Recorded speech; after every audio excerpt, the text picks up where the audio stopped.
BFM Business, la librairie de l'écho.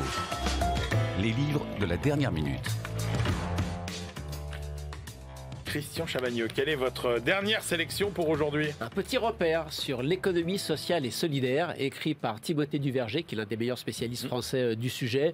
Vous retrouverez tout, l'historique, l'évolution des statuts juridiques, le rôle managérial qu'on peut trouver dans l'économie sociale et solidaire, la démocratie, la façon de s'occuper de la société, la lucrativité limitée, etc., etc. Le projet politique aussi, le poids que ça pèse dans l'économie française. Bref, c'est un repère, ça fait le tour du sujet et c'est vraiment bien fait.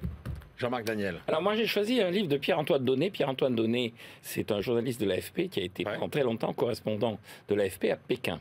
Et il a sorti un livre qui s'appelle Chine, le grand prédateur. Alors c'est un livre qui n'a pas été immédiatement publié, hein, il a plutôt un peu plus d'1 an, mais c'est un livre que j'ai lu, que j'ai découvert et qui est passionnant parce qu'il donne une vision de la Chine qui n'est ni de cinéo-béatitude, ils sont en train de tout réussir, ils sont magnifiques, ni d'indignation systématique, c'est la dernière dictature communiste. Il montre bien comment en particulier c'est assez commode pour les Occidentaux d'avoir balancé en Chine toutes les activités polluantes, d'avoir abandonné à la Chine un certain nombre d'activités, moins parce qu'ils considèrent que c'est moins rentable en Occident que parce que ça permet effectivement de se donner bonne conscience. On laisse la Chine faire le sale, au tous les sens du terme, le sale travail. Donc c'est un livre qui est passionnant. Un peu une séance de rattrapage que vous nous proposez. Voilà, c'est une séance de rattrapage. C'est pour ça que je l'ai mis en dernière minute. Je découvre un mot, sino-béatitude, que je découvre. Ah, c'est un mot que j'emploie régulièrement. D'accord.